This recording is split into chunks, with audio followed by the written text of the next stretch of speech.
오늘은 지난번 하나님의 예정에 이어서 그 예정을 우리 삶에 어떻게 적용하느냐의 관점에서 하나님의 예정을 인식하는 삶이라는 주제로 나누고자 합니다. 여러분은 하나님의 예정에 대한 인식이 있습니까? 여러분, 우리 모두에게 하나님의 예정하심이 있어요. 그러나 많은 사람들은 하나님의 예정하심을 알지를 못해요. 아니, 예정함에 대한 두려움이 있지 않을까 하는 생각도 해봐요. 내가 생각지 않은 길로 인도할까봐.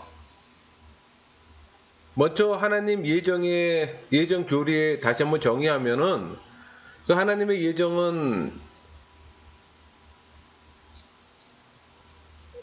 하나님은 영원 전에 세상에서 일어날 것을 무엇이나 다 정해 놓으셨다는 겁니다. 여러분 기억나세요? 소요리 문답의 예정의 정의. 한번 읽어볼까요? 하나님의 예정은 그 끝대로 하신 영원한 경륜이신데 이로 말미암아 자기의 영광을 위하여 모든 되어가는 일을 미리 작정하신 것. 이렇게 정의하잖아요. 하나님의 예정과 관련된 성경 구절은 나중에 여러분들이 꼭 찾아보세요. 하나님 예정하심에 대한 사람들의 생각은 다양합니다. 많은 이들은 하나님의 예정과는 상관없이 또 인생을 소비하며 오늘도 내일도 또 그렇게 살아가요. 또 그렇게 살아가고 있는 그리스도인들이 우리 주변에 또 너무 많이 있어요. 그러나 하나님께서는 창세전에, 아니 우리가 태어나기도 전에 우리를 이미 예정해 놓으셨어요. 우리 모두는 각자 하나님이 예정하신 우리 본연의 삶의 모습을 발견하고 또 그 뜻을 이루기 위해 달려가야 합니다. 여러분, 하나님의 예정된 여정에 놓일 때 비로소 우리의 삶은 빛을 발하고 존재의 이유를 알게 되는 겁니다. 무슨 얘기인가 하니 하나님의 영역 안에 머문다는 얘기예요. 그래서 우리를 향한 하나님의 예정하심을 찾아가는 것은 신앙인의 하나의 과제입니다. 그러니까 창세전에 우리는 하나님의 계획 속에 있었어요. 어머니의 태 속에 있기도 전에 여러분은 이미 하나님의 계획 속에 있었다는 겁니다. 하나님은 여러분에 대해 디테일하게 알고 계세요. 여러분의 머리카락의 수도 알고 있으니 다른 상상은 하지 마세요. 또 성경은 하나님이 우리를 선택하셨다고 말하고 있습니다. 실로 하나님은 우리의 인생을 위해 예정된 코스를 준비하셨어요. 여러분의 인생을 향한 하나님의 계획을 알고 싶으세요? 날마다 삶을 힘있게 사는 하나님의 예정과 삶의 목적을 깨달을 수 있을 뿐만 아니라 내 것으로 만들 수도 있습니다. 더 나아가 삶의 종착점에 이르렀을 때 평안하게 또 삶을 또 마칠 수도 있는 겁니다. 여러분, 하나님의 예정을 부인하면 여정에 벗어나는 겁니다. 사람은 나름의 우선순위가 있어요. 물질, 명예, 학벌, 인생의 배우자, 종교. 최고의 우선순위가 각자가 다 틀립니다. 근데 여러분, 하나님의 예정을 인식하지 못하면 방황하게 됩니다. 그러니까 많은 사람들이 삶의 방향 감각을 잃은 채 인생의 진흙탕에서 길을 헤매는 거랑 동일해요. 삶의 바퀴는 돌아가고 소음과 끊임없이 흙탕물을 튀기는데도 어디로 가지 못하는 상황. 그게 바로 인생의 모습이에요. 그저 요란하게 소리만 내며 그 자리에 멈춰 있는 거나 마찬가지입니다. 하나님에 대해서도 그리고 내 인생을 향한 그분의 예정과 계획에 대해서도 전혀 알지 못한 채 여러분, 방황하다가 늦게 예수님이 누구인지 그리스도인으로서의 삶은 어떠한지를 또 알게 됩니다. 전에는 결코 보지 못했던 모습으로 사는 신앙인들을 보고 또 도전을 받게 돼요. 여러분, 신앙인의 삶은 하나님의 백성이 원했던 종류의 삶입니다. 우리는 예수 그리스도 안에서 거듭나고 또 하나님의 임재를 갈망하게 됐잖아요. 물세례와 성령 세례도 받고 또 그 시점부터 우리는 확실하게 하나님이 예정하신 길 위에 서게 됩니다. 그것은 종교에 인해서 신앙인으로 바뀌었다는 증거이기도 해요. 하나님은 여러분을 각 분야에서 사용하길 원하세요. 그러니까 여러분이 다양한 분야에서 선한 영향력을 끼치고 축복의 통로가 되며 있는 그곳을 변화시키기를 원하신다는 얘기예요. 하나님은 제가 하나님의 예정을 발견하고 나아가도록 도우신 것처럼 여러분에게도 그렇게 하실 겁니다. 많은 이들이 질문을 합니다. 어떻게 하면 내 인생을 향한 하나님의 뜻을 알 수 있을까? 또 어떻게 하면 하나님 뜻에 맞는 직업을 찾아낼 수 있을까? 여러분, 하나님은 우리가 혼란 속에서 살아가길 바라지 않으세요. 우리가 시행착오 하는 걸 원하지 않는다는 얘기입니다. 그러니까 하나님은 우리 영혼에 지성, 오성, 이성을 주셨잖아요. 그래서 계획과 비전을 갖고 살도록 창조하셨어요. 따라서 우리가 신앙인이 되어 하나님을 믿고 순종하기를 갈망한다면 하나님은 여러분에게 분명 길을 가르쳐 주실 겁니다. 우리 시편 37편 4절 볼까요? 또 여호와를 기뻐하라. 그가 내 마음의 소원을 내게 이루어 주시리로다. 이 구절을 통해 알 수 있는 사실이 있습니다. 그러니까 내가 여호와를 알고 섬기기를 즐거워하면 여호와가 내 안에 소원함을 주신다는 얘기입니다. 그러니까 이 소원함은 여호와가 주신 것이고 또 하나님이 예정하신 코스를 발견하는데 반드시 필요한 요소예요. 말하기를 좋아하는 아이는 나중에 커서 교사나 세일즈맨이나 목사가 될 겁니다. 다른 사람들에게 무엇인가 지시하고 모든 상황을 조절하기를 좋아하는 아이는 훗날 다른 사람들의 삶을 지도하는 사람이 될 겁니다. 여러분의 열정을 자극할 수 있는 일이 분명히 있을 겁니다. 여러분, 사역이 좀 더 효과적으로 이루어지길 원하세요? 의사 전달을 잘할 수 있는 방법을 또 찾으세요? 여러분의 공동체가 변화가 있기를 원하세요? 또 진리만이 전부이기에 그걸 가르치길 원하세요? 영혼 깊은 곳의 이 갈망은 하나님이 예비하신 길을 깨달는 단서가 될 겁니다. 여러분의 열정이 어디에 있는지 발견하세요. 그게 우선입니다. 하나님은 하나님의 형상과 모양대로 우리를 창조하셨잖아요. 그래서 보시기에 심히 좋았다고 또 말씀하셨어요. 그러나 아담의 범죄로 죄의 경향성이 우리 안에 들어와 세속적인 이념들과 또 철학들로 인해 우리가 누구며 또 어떻게 창조되었는지를 잊고서 인간은 진화되었다고 단정해버리는 또 우를 범하기도 합니다. 이게 얼마나 무지한 일입니까? 그러니까 인간의 생각에 따라 삶의 모습이 결정됩니다. 만약 여러분이 물질을 추구하며 세상에서 돈은 절대적이라고 말한다면 여러분은 만몬의 지배를 받게 될 겁니다. 반면에 나는 하나님의 걸작품이고 세상 모든 것은 내 통치 아래에 있다고 생각한다면 여러분은 그 생각처럼 될 겁니다. 그런 생각 안 드세요? 그럼 종교인이에요. 말씀이 내 안에 들어오지 않았기 때문에. 여러분 각자는 유일한 존재입니다. 여러분은 하나님의 형상과 모양으로 지음받았어요. 여러분은 다른 누구와도 다르고 비교될 수 없는 존재입니다. 타인과 비교하지 마세요. 있는 그대로의 여러분을 사랑하세요. 타인과 비교해서가 아니라 여러분은 여러분 자체로서 충분합니다. 그게 하나님의 창조 원리예요. 세속적인 사고에 영향을 받아서 그것을 깨닫지 못할 뿐이에요. 여러분은 각자만의 삶의 여정을 걷고 있고 우리 모두는 각자의 삶의 주인공이 될 수가 있습니다. 그게 하나님의 예정이에요. 하나님은 우리 각자의 삶에서 주인공이 될 수 있도록 은사와 재능과 능력을 주셨어요. 각자의 삶에서 최고가 될 수 있습니다. 남하고 비교하지 마세요.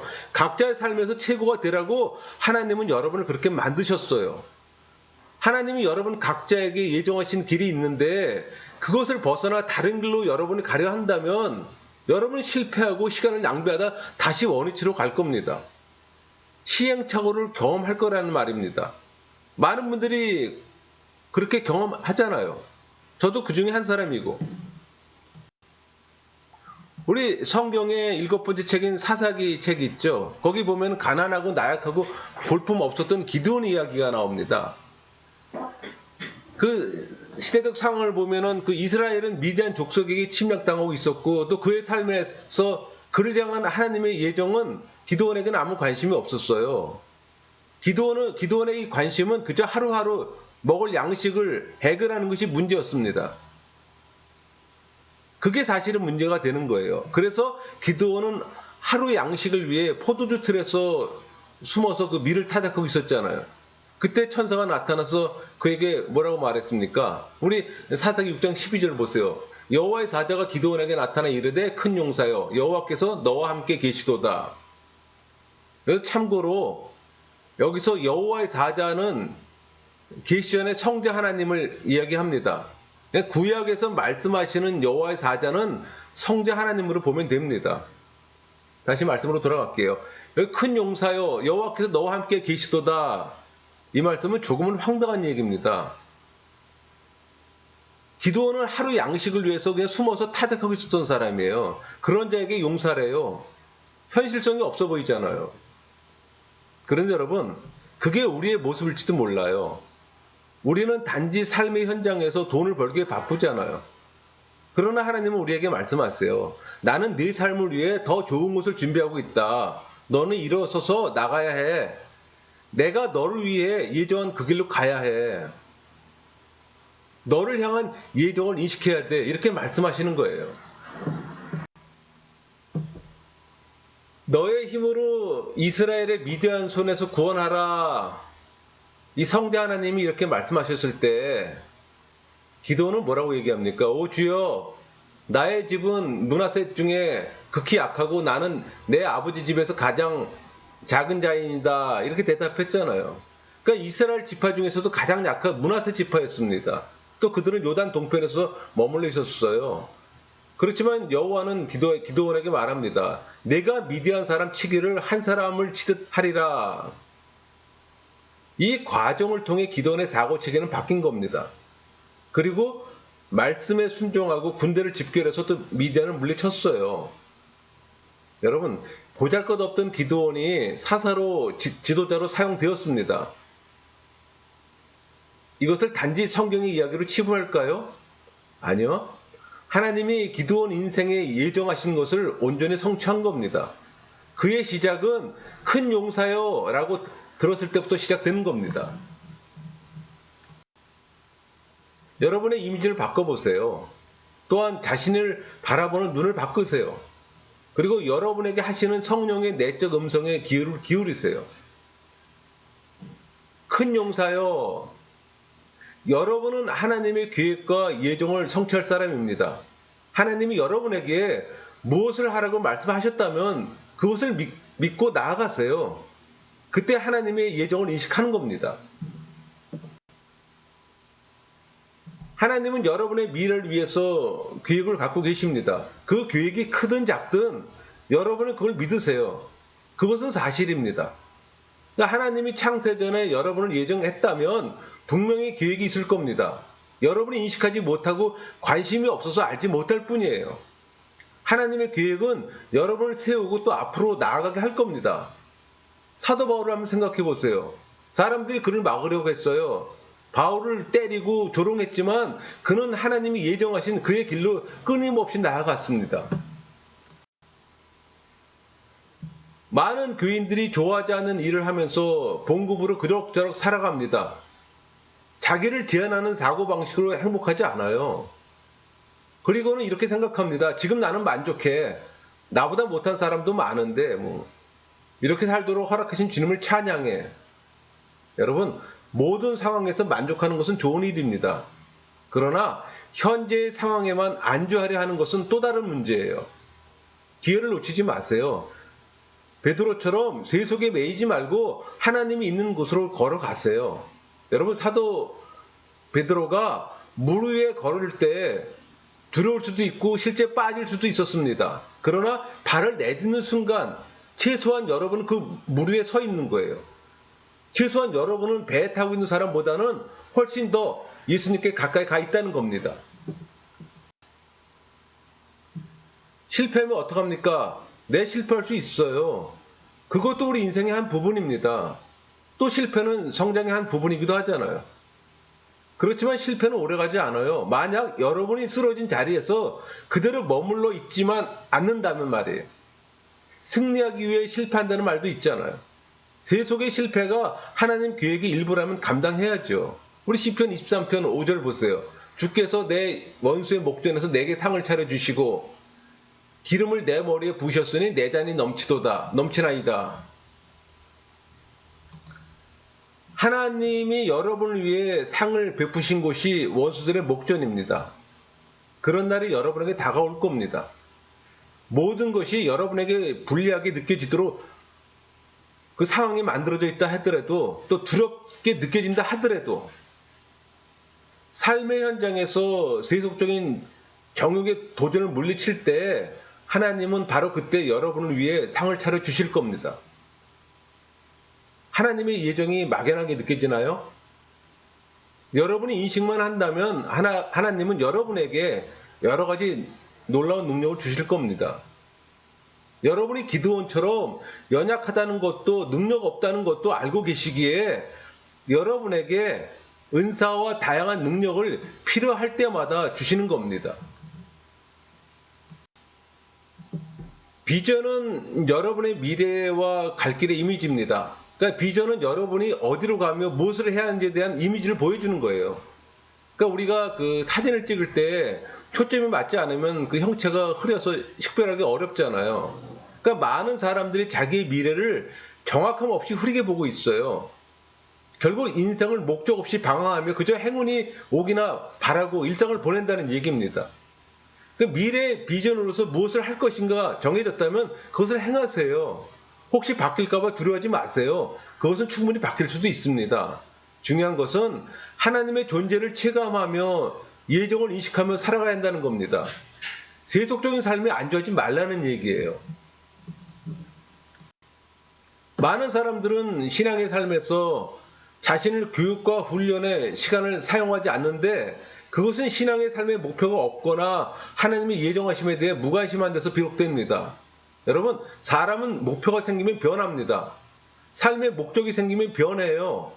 그래서 연단은 우리의 삶에 있어서 더 좋은 선물을 가져다주는 강력한 파워이기도 합니다. 자신을 신뢰하지 못할 때 우리는 자신이 그 최대한 능력을 발휘할 수가 없습니다. 현대사회 문제들은 하나님과 멀어지다 보니 가치체계의 붕괴와 자존감의 결핍이 생기는 거예요. 그러니까 우리가 하나님의 형상대로 지음받은 존재임을 잊고 산다는 얘기입니다. 그러니까 하나님의 예정하심에 대해 깨달을 때 자신의 가치를 느낄 수 있고 동시에 자존감과 자긍심 또 자신감을 회복할 수가 있는 거예요. 여러분, 우리 모두는 목적을 갖고 창조되었습니다.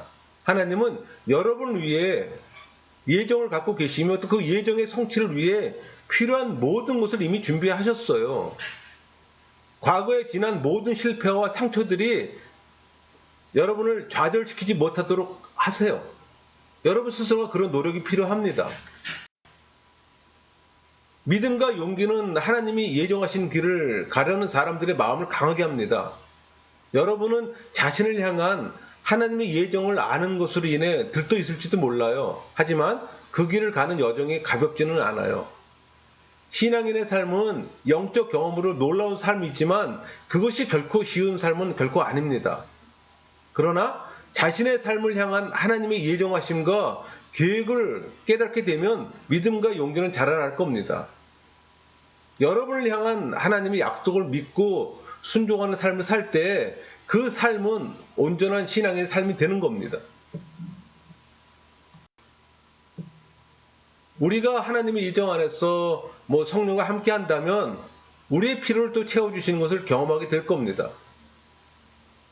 우리가 신앙인으로서 성령 하나님과 동행한다면 우리의 삶이 성부 하나님이 예정하신 계획대로 나아간다면 우리는 성령 하나님이 주시는 풍성함 안에 거할 수가 있어요. 그것은 평강과 적절한 공급입니다. 그러니까 성령 하나님이 우리의 필요를 알고 채워주실 겁니다. 여러분, 현대사회는 많은 정보와 기술, 기회들로 인해 그 어느 때보다 풍성함을 경험하면서 살아갑니다. 그러나 하루를 그럭저럭 살아가는 사람들을 보면 그곳에는 풍성함 대신 삶의 강박감, 지루함, 좌절감이 더 쉽게 느껴져요. 우리의 삶은 목적 없이 살아왔으며 그 속에서 삶의 풍성함을 찾아보기는 힘듭니다. 삶의 계획에는 반드시 하루의 목표가 있어야 합니다. 그 목표는 자신이 왜 살아가야 하는지 답을 줄 겁니다. 그래서 꾸준한 묵상과 성경 연구를 해야 되는 이유이기도 해요.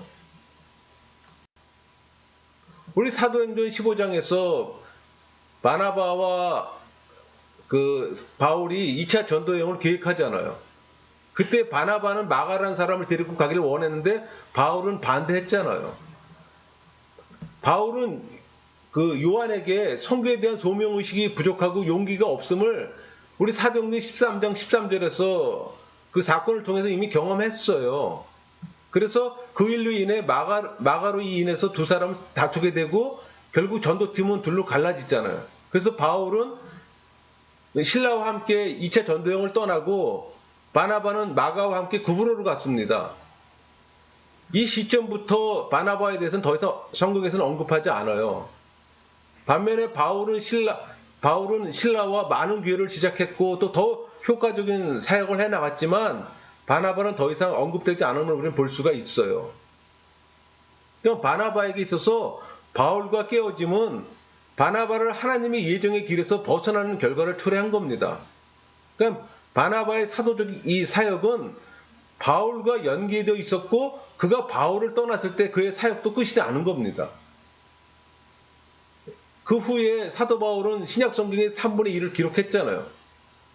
또 세상에 대한 선한 영향력을 끼친 건 이루 말할 수도 없고 하지만 바나바의 이름은 그 이후로 성경에서 찾아볼 수가 없습니다.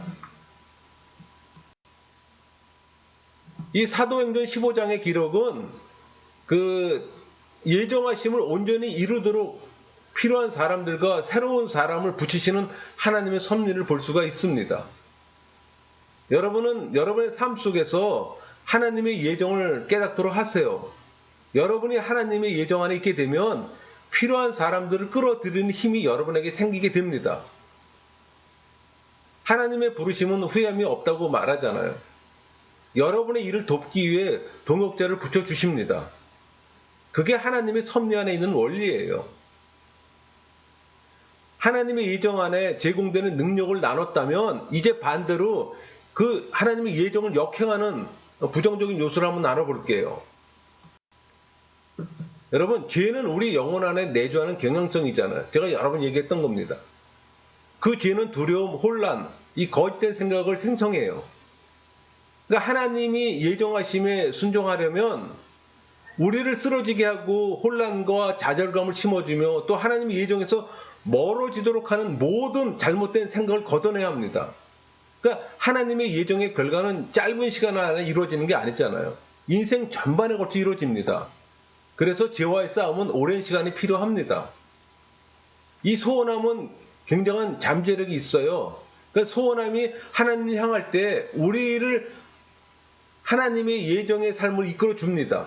그러나 이 부정한 소원함이나 욕구는 많은 사람들을 하나님의 예정의 삶에서 벗어나게 만들어요. 그러니까 여러분의 욕구가 삶을 지배하도록 해서는 안 됩니다. 여러분, 하나님은 전능하세요. 전지전능하시다고 얘기하잖아요. 그러나 그런 하나님이 할 수 없는 일이 하나 있습니다. 그것은 여러분의 욕구를 충족시키는 일이에요. 하나님이 아무리 전지전능하시다 하더라도 할 수 없는 게 바로 여러분의 욕구를 충족하는 일입니다. 왜? 욕구는 세상 사람들의 마음이에요, 여러분. 불신자의 마음이라는 얘기예요. 그래서 여러분은 자신을 훈련시키고 연단시켜야 합니다. 여러분이 하는 일들이 여러분을 향한 하나님의 예정과 계획 안에 있다는 확신이 들면 그 일들을 이루기 위한 길로 나아가세요. 그러면 여러분을 하나님께서 인도해 주실 겁니다. 우리 디모데전서 6장 10절에 보면 돈을 사랑하면 일만 악의 뿌리가 되나니 이런 표현이 있잖아요. 사도 바울은 우리에게 돈이 문제가 될 수 있음을 경고했습니다. 사도 바울이 일만 악의 뿌리가 된다고 말한 것은 돈을 사랑함이 모든 악의 유일한 근원임을 말하기보다는 재물을 지나치게 탐하게 될 때 일어나는 극단적인 어떤 그 결과를 강조하는 겁니다. 여러분, 하나님의 부르심에 일을 하기 위해서는 우리에게 돈이 필요해요. 하나님도 우리가 돈을 가지고 번영하기를 원하세요. 하나님이 원하지 않는 것은 돈이 여러분을 소유하는 겁니다. 여러분, 개혁주의 교리에서 돈의 사용은 교리적으로 중립이에요. 그러나 돈의 소유는 악하다는 겁니다. 많은 소유는 탐심의 결과예요. 하나님 나라를 위해 돈을 선하게 사용해서 없애야 하는 것이지 축적하는 게 아니라는 얘기입니다. 우리 자신을 하나님 나라에서 의롭게 지켜나갈 때 하나님의 풍성함으로 우리의 또 필요를 채워주실 겁니다. 여러분이 인간적 방법만을 고집한다면 거기에는 언제나 실수와 실패만 있을 뿐입니다.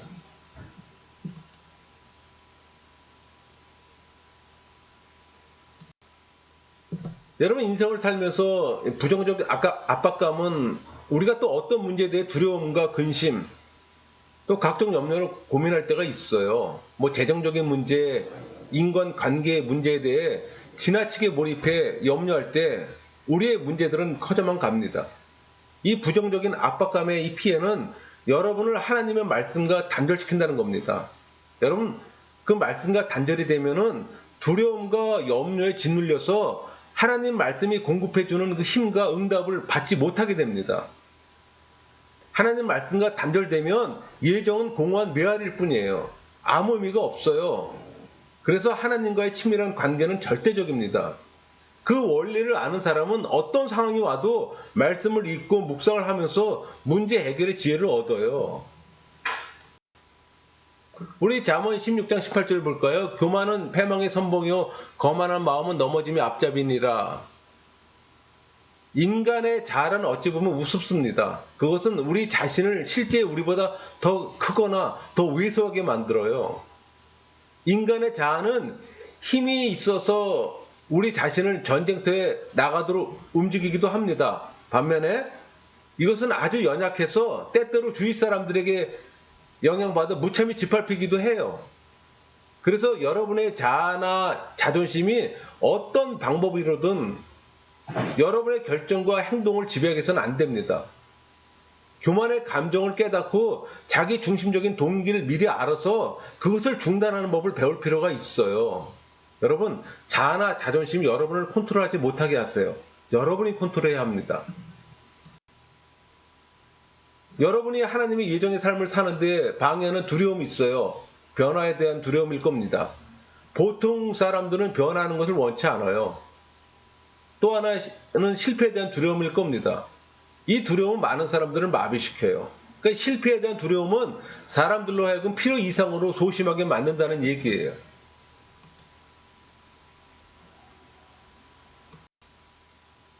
우리 창세기 11장 데라가 그 아들 아브라함과 하란의 아들인 그의 손자 룻과 그의 며느리 아브라함의 아내 사라를 데리고 갈대아인의 우를 떠나 가나안 땅으로 가고자 하더니 하란에 이르러 거기 거류하였으며, 이런 말씀이 있잖아요. 아브라함의 아버지 데라는 아브라함을 포함한 가족을 데리고 우를 떠났습니다. 우르는 다리 숭배하는 우상 숭배 지역이 있잖아요. 그러니까 데라가 아브라함을 데리고 그곳을 빠져서 나온 곳은 하나님의 섭리입니다. 그러나 데라는 목적지 가나안 땅에 도착하지 못했어요. 하란이라는 곳에 거류하게 되는데, 이 하란은 메마른 황폐된 불에 타버린 그런 뜻을 담고 있는 지역이기도 합니다. 그러니까 목적지를 향해 출발은 했지만 중간 어디쯤에 쓰러져 버리는 그리스도인들이 많아요. 그들은 자신들 앞에 닥친 각종 문제들로 인해 좌절하거나 고통을 맛보기도 합니다. 그리고 그들이 깨닫기도 전에 메마르고 황폐해져서 목적지로 가는 중간 어디쯤인가 녹초가 돼 쓰러져 버려요. 아브라함은 도중에 쓰러진 아버지의 모습을 보며 자랐습니다. 하나님의 예정의 목적지인 약속의 땅을 향해 또 나아갔어요. 그러니까 집안의 전통이나 유전적 그 어떤 것들도 그가 하나님의 뜻을 행하는 것을 막지 못했어요. 그런 아브라함이 하란을 떠나면서 한 가지 실수를 저지릅니다. 창세기 12장 1절 볼까요? 여호와께서 아브라함에게 이르시되 너는 너의 고향과 친척과 아버지 집을 떠나 내가 네게 보여줄 땅으로 가라. 하나님이 이전에 벌써 아브라함에게 본토 친척 아비의 집을 떠나라고 분명히 얘기했습니다. 그러나 아브라함은 한 가지 짐을 가져가기로 결정했어요. 그게 바로 그의 조카 롯입니다. 롯은 하나님의 예정의 길을 가는 것에는 별로 관심이 없었어요. 그는 자기 중심적이었잖아요. 아브라함과는 생각이 달랐어요. 또 얼마 못 가서 그들 사이에 문제가 드러나잖아요. 여러분, 인간관계를 경계하세요. 인간관계는 하나님의 길을 행하는 여러분에게 커다란 영향을 미칠 수가 있습니다. 그것이 선하든 악하든. 아브라함처럼 부적당한 사람과 동행하지 마세요. 이미 그런 사람과 함께하고 있다면 빨리 헤어지세요. 이것은 말처럼 쉬운 일은 아닙니다. 하나님의 예정의 길로 다시 올라서게 하는데 필수적입니다. 하나님의 사람들은 한 번씩 인간관계를 정리할 필요가 있어요. 5년이든 10년이든. 여러분, 묵은 게 좋은 것도 있지만 해악이 되는 것도 있어요. 세속의 논리를 보지 마세요. 하나님 사람에겐 필요합니다. 우리가 아브라함으로부터 확실히 알 수 있는 한 가지, 그가 성공하고 부유한 사람이라는 겁니다. 그가 하나님과 동행했을 때 하나님은 그에게 가축과 은과 금을 또 복을 주셨어요. 또 그에게는 최소한 300명 이상의 종들이 있었습니다. 그의 장막과 들판에는 거의 1000여 명이나 되는 그의 사람들이 있었다는 걸 짐작할 수가 있어요. 이 모든 것들은 하나님 나라를 만들어가는 마중물이 된 겁니다. 아브라함의 삶에서 우선순위는 하나님이었음을 우리는 알 수 있습니다. 아브라함에게는 하나님은 삶의 어떤 한 기층에 있는 분이 아니었어요. 그는 하나님을 지극히 높으신 분으로 섬겼고 또 그의 삶에서 그분보다 더 높은 것은 없었습니다. 그에게는 아브라함은 모든 것의 원천이 어딘지 알고 있었다는 얘기예요. 하나님의 예정을 그는 이미 알고 있었다는 얘기입니다. 그의 양들, 풀, 들판, 물, 이 모든 것이 하나님으로부터 오는 것을 알고 있었던 겁니다. 그 하나님이 하늘과 땅의 주인임을 알았어요. 우리는 그 땅의 청지기들이잖아요. 우리가 이 땅을 소유하고 있는 것이 아니며 또 죽을 때 가져갈 수 있는 게 또 아니잖아요. 그것을 사람들은 지식적으로는 알지만 체험적으로 알지를 못해요. 그래서 종교인의 삶으로 마감하는 겁니다. 하나님의 예정이 우리 삶에서 바르게 흘러가기 위해 여러분이 가진 모든 은사와 재능, 지식과 인간관계를 토대로 목표를 정하세요. 그 목표를 설정하고 단계적 계획을 수립하세요. 그 계획에 도움이 될 수 있는 팁을 드릴게요. 여러분, 믿음 안에서 긍정적인 결단을 내리세요. 하나님과 동행하는 삶을 살겠다고, 그리고 현 상황을 점검하세요. 장애물이 무엇인지 파악하고 걷어내세요. 그리고 계획을 세워 교육과 훈련을 받으세요. 홀로 하기 어렵습니다. 계획대로 진행되지 않아도 계획을 세우고 추진하세요. 목표나 상황이 변하면 수정하세요. 지혜로운 사람들과 함께 실천하세요. 여러분, 모든 일은 갑자기 이루어지지 않습니다. 하나님 나라는 정해진 섭리대로 천천히 자라나는 씨앗과도 같아요. 여러분이 하나님의 예정 안에서 추구하는 계획들도 마찬가지입니다. 갑자기 자라는 식물은 약해서 환경이 나빠지면 살아남기 힘들어요.